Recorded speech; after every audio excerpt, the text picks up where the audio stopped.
amazing musical box recreating the Genesis sound from the 70s up to the Lamb Tour, even Trick of the Tail. Ian, thanks for coming on.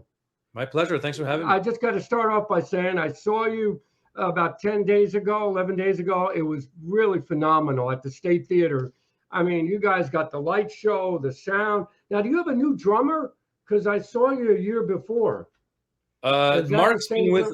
Mark was in the band for 10 years. Okay. He left. He took a bit of a hiatus in just when I joined the band. Okay. So around 2018. And then he decided to come back when we did the Lamb. So the Lamb was 2022. Okay. So that's nice. So he took like a 4-5 year hiatus and he came back. So he's not new, but I don't know what's the show you saw before. I think a year before you played. I think in Montclair. What was the show though? Do you remember what tour it was? It was the Selling. It wasn't the Selling England, but it was similar. You were doing musical box, supper's ready. Was it an extravagant? Was there songs from like the Collins era, like Trick of the Tail, Wind and Wuthering stuff? No. There was a Battle of Epping Forest. You had maybe it might have been the same tour. And then it was probably the same drummer. It was probably Mark. Oh, okay. He had shorter hair and he He looked a bit different back then. So let's hear about your early growing up. You grew up in Canada? Yeah, Montreal. And what kind of music were you influenced by that got you into all this progressive music? Well, it's funny because my journey does not start with prog rock at all. Okay. It was there kind of in the way, but it's my musical tastes were very eclectic. The first musical memory I have is, believe it or not, this is going to sound strange to a prog rock audience, but Michael Jackson Thriller is the first thing that really hit me when I was really, really young. I was like about 2 years old when that album came out. And it was obviously the biggest thing in the world at the time. Right. So that had a huge influence on me. And it's funny enough, the guitar solo in Beat It, which is played by Eddie Van Halen, was the thing that hooked me the most. But so that was really, really young. But then my father had a really good record collection, and I fell in love with the Beatles early on. I'm talking like 7, 8 years old, maybe even earlier. So I was obsessed with them, and he had all the records. So I listened to all of those records. And then I quickly started taking piano lessons, classical piano lessons. And there was a very famous classic rock radio station in Montreal. It's still around actually, that played a lot of classic rock, and they even played album like deep cuts and longer material. So that's where I started getting exposed to things like some Yes, lots of Pink Floyd. They played some Genesis also. Montreal's a huge Genesis town. Oh, I know. Things like playing Cinema Show from beginning to end was not uncommon to hear on radio, on FM radio at that time. So I kind of got exposed to that. Jethro Tull, Thick as a Brick was a big one as well. Growing up, becoming a teenager, but like I said, very eclectic. I listen to a lot of stuff. I'm really into singer-songwriters as well. And I love I love a lot of different stuff along the way. I went through a phase where I was heavily into Motown and soul music in the 60s and 70s, like Stevie Wonder and Marvin Gaye and Al Green and that kind of stuff. Oh, great stuff. And even into reggae and all that stuff. And then I came back to jazz, and Steely Dan was a big influence for me. But so, I don't like to categorize too much the music. I like a lot of different things. I just like music that's good. I like it. It's unique when it has its own thing, because even, for example, like Genesis, which is amazing, obviously. It's prog, but it doesn't sound like anybody else. No. There's no records like those. Exactly. There's there's even bands that try who were influenced by Genesis. They don't sound like Genesis.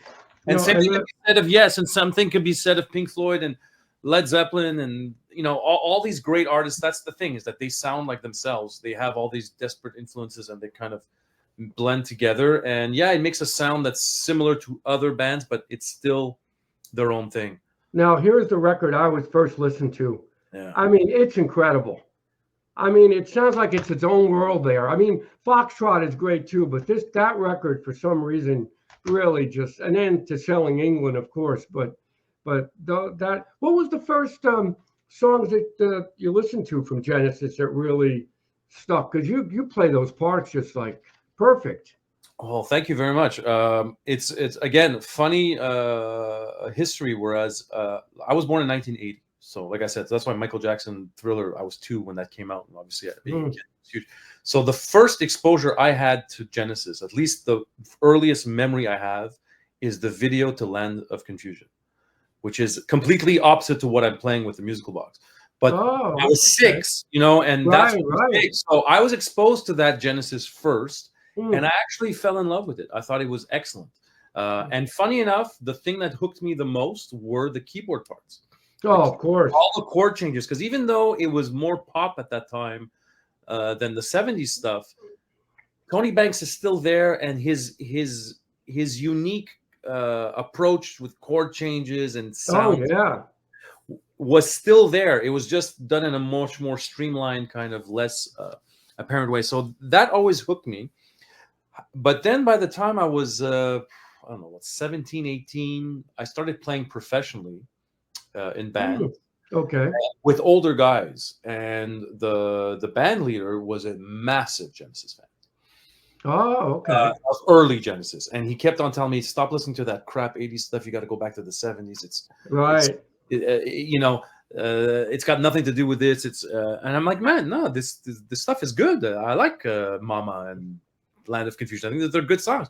Because but it's, trust me, so he turned me on and he told me the first album to listen to was Trick of the Tail. Oh, okay. Because he said, before you go back to maybe the transition to Gabriel era might be a little bit too rough. Start with Trick of the Tail. It's the same singer, same voice. Right. However, it's 70s. It's 10 years earlier, and it's still very much prog. And I fell in love with that album. I bought that vinyl, and so I remember really falling in love with Squonk and Ripple. Keyboard parts are amazing on that record. Tangled, Tangled is just so great at the end. Oh, beautiful. Yeah.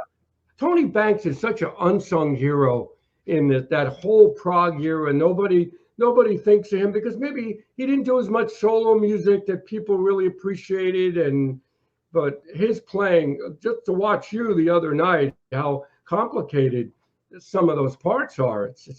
It couldn't be easy to learn all that. I mean, that's got to be pretty difficult. Yeah, absolutely difficult and absolutely brilliant at the same time. It's not complex for the sake of being complex. In fact, it's actually, before learning the parts, a lot of the songs, I'm like, oh, that doesn't sound that complicated. And then you learn the songs. And like, oh boy, there's a lot of sophistication going on with the chords. Oh yeah, and technically difficult to play. And I try and say this, and a lot of people don't. They're a bit surprised by my answer, and they think maybe I'm biased because I'm the keyboard player for the musical box. But for me, Genesis is Tony Banks. I mean, obviously 5 members are extremely important. They all had their influence, but when you learn the songs and you play them, you have you kind of understand the architecture and how they're built, and it's clear that the majority of the ideas or of the influence comes from Tony Banks, because there's just these absolutely. I agree. That could only be written on keyboards, so they're coming from Banks. He didn't write everything. I mean, Mike Rutherford wrote a ton. They're the 2 that wrote them all. Steve Hackett had some contributions, although most of his stuff was not. I mean, he was always writing, but that's the reason he left, is because Tony and Mike vetoed all the decisions and always put their songs first. So he didn't get a lot in, unfortunately. And obviously, Peter Gabriel had ideas. Phil Collins didn't write at all in those days, but he was instrumental in arrangement, rhythmic approach to that. So, but yeah, Tony Banks's influence in Genesis it's immeasurable. I mean, it is. Genesis would not exist if it wasn't for Tony Banks. It would just not be the same band at all. But I think with Steve Hackett, he added that color that you needed, that extra color to the song, at the end of Suppers and Fifth of First. It's just all this stuff that really was needed, I think, still. It was just such a cohesive unit to all that come together. So how long have you been in Musical Box now? 6 years. Oh, 6 years. And have they been around long before this you were in, or? They've been around for over 30 years. Oh my gosh. Yeah, I didn't realize that. The band started in 1992 or 93, something like that. Yeah. I remember I saw the Lamb tour in New York. That's the first time I saw you guys. That was phenomenal. Wow, yeah. With the actual slides from the original show. The only thing before we move on, I'm so disappointed they never put a good video together of that tour, unless they're holding on to it. But us? No, Genesis of the Lamb. Yeah, you know, they have very they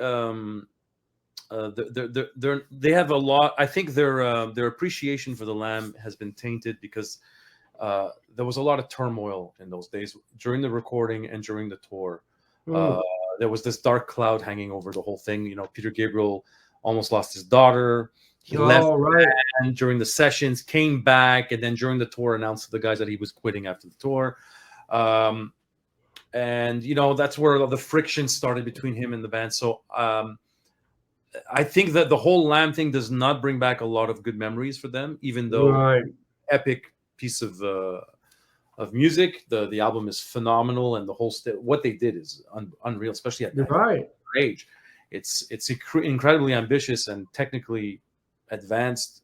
But yeah, just speaking to them and hearing all the stories and watching interviews, you hear that you could tell that they're not as fond of it as they should be, because I personally think it's because it just all the negative personal stuff that was happening at the same time. Right. Just so back to your show. I mean, we got a lot of techies out there who want to know about some of your keyboard rig. Now, you had to have the mellotron, right? You have a digital mellotron? No, a real one.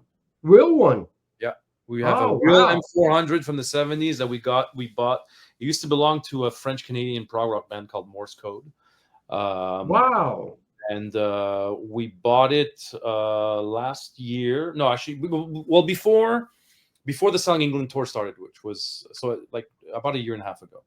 And we ordered we ordered a brand new tape set, and we got it all tweaked and adjusted and tuned up. And, that's amazing.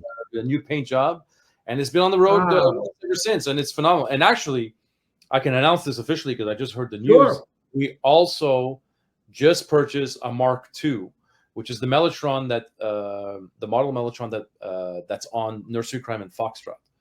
Oh my God! The M400 we have is what Tony Banks upgraded to during Selling England sessions with the choir sound. But earlier than that, like the whole intro to Watcher of the Skies. Oh, I know. I heard Nursery Crime was played on a Mark II, which was a much larger mellotron with 2 keyboards and more sounds, more tapes. An earlier model that they bought from King Crimson. Anyways, we just bought one from a guy in the UK. And it's on its way here soon, so we'll have that as of our next show. We're gonna be using that for the whole Genesis live tour. No wonder why it sounded so phenomenal when you started with Watchers of the Sky. I said, "Oh my gosh, wow!" Yeah. I just missed that era. You know, I started listening to Genesis around 1976, so I missed that whole era. So it was so great to see a reenactment of it the way you guys do it. But once you started up with that, it was, and then during Cinema Show too.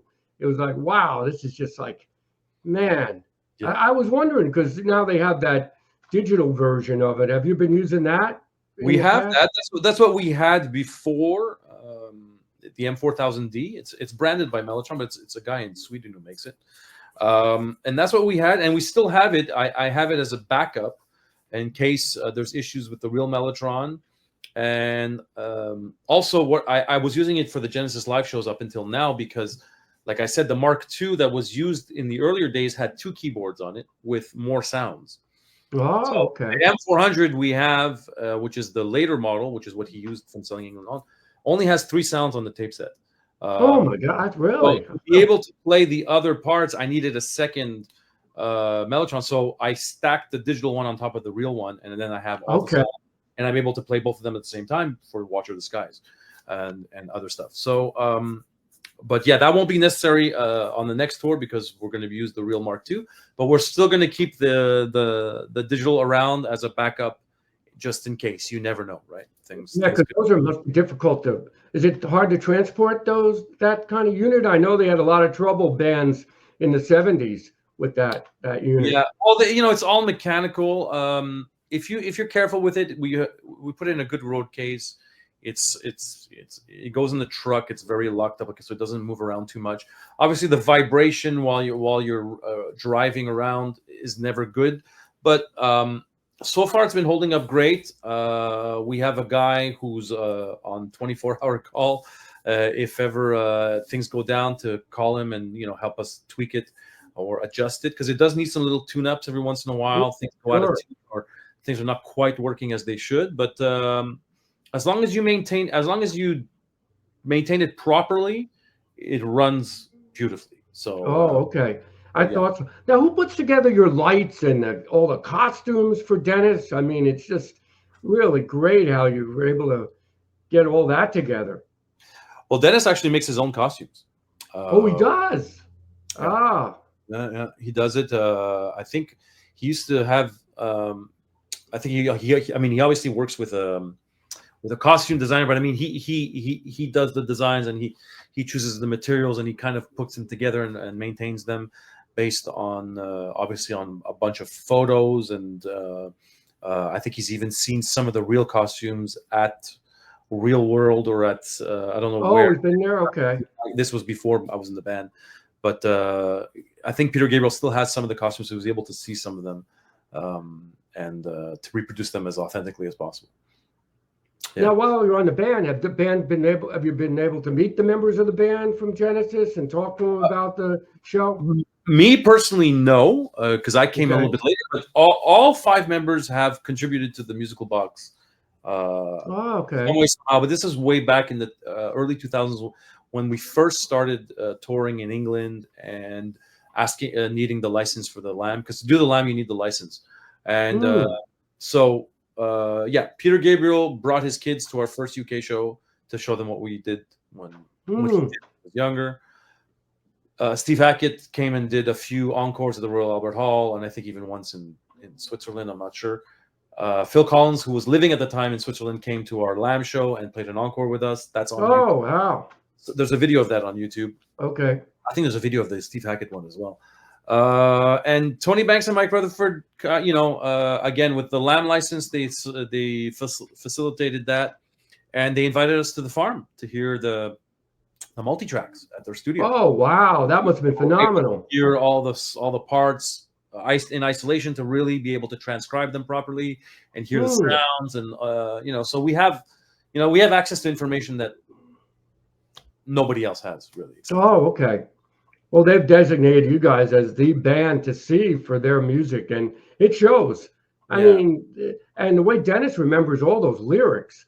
I mean, the Battle of Epping Forest, there's a lot in that. I never thought I'd ever hear that live. Yeah. That's a complicated song. Yeah, it is. It is. It's a tricky song. There's a lot going on in that song, musically, and with the lyrics. Plus, you add the whole stage antics with the costumes and acting out. Denis is phenomenal. He is phenomenal. So, outside of the band, what else do you do? Are you working with other groups at all, or recording, or what else? What else do you do when there's downtime? I mean, obviously, the musical box takes up most of my time because we tour constantly and we're traveling a lot. But when I'm not on tour, I play locally in Montreal and Eastern Canada with smaller acts. Okay. I also play guitar. So I saw that. Yep. Yeah. So I'm called a lot to play, keyboards, guitar as well. I sing, and so I do a bunch of different stuff. I accompany artists, and but these days I'm doing a lot more subbing when I'm not on tour, because obviously I'm always in and out, so I'm not always available. So I can't really commit to projects as much as I'd like to, or as much as I did before being in the musical box.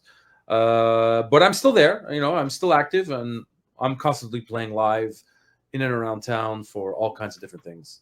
Like I said, very versatile. Never, and in fact, almost never in prog rock. It's almost always more in a pop or rock context. Sometimes even like play in a funk band and just do some different gigs. It really depends. I get called for a bunch of different stuff.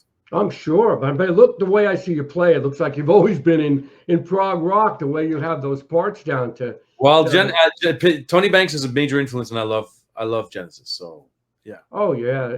So what's planned next for next year? Or do you have a bunch of tours lined up again as usual? Yeah, absolutely. Well, we started the Genesis Live tour in California in October. So Okay. it's essentially the Foxtrot tour. I mean, it's the tour before Selling England, but it's based on the Genesis Live. You know, like the album and Right. that look with the white curtain and the black lights. So we're playing that tour. We started in October, but we still have Selling England shows, so we're doing both at the same time. But starting in 2025 is when we're really going to take off with the Genesis Live. Most of our shows next year are going to be that. Yeah, we're playing a lot in around our hometown in January. Okay. Quebec City, Montreal, Toronto, and then we get a break because we're going to be in Europe in March. It always takes about a month. We give ourselves a month to ship the gear out there. Right, I'm sure. In time, in case there's any issues with exporting the gear out there. So yeah, so March and April we'll be touring all of Europe with Genesis Live, and that's great. Yeah, so that'll run until April. When we come back, we have some more shows in May and June. Some in the U.S. Okay. Probably on the East Coast, not far from where you are.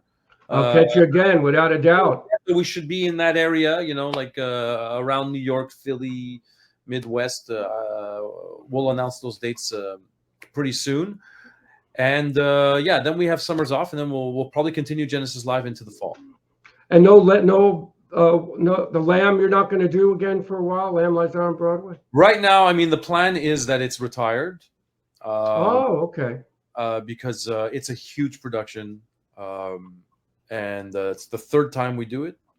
Third or fourth time, and we feel like the last time we did it, that was the ultimate version. We you know, because we do these tours multiple times, but they're not always the same, because every time we revisit, we redig, and we rediscover details that we missed the first time, and we just keep on adding layers to that, to the layers of varnish to make it as polished as possible. It is. But we feel like we reached the ultimate point on the last tour.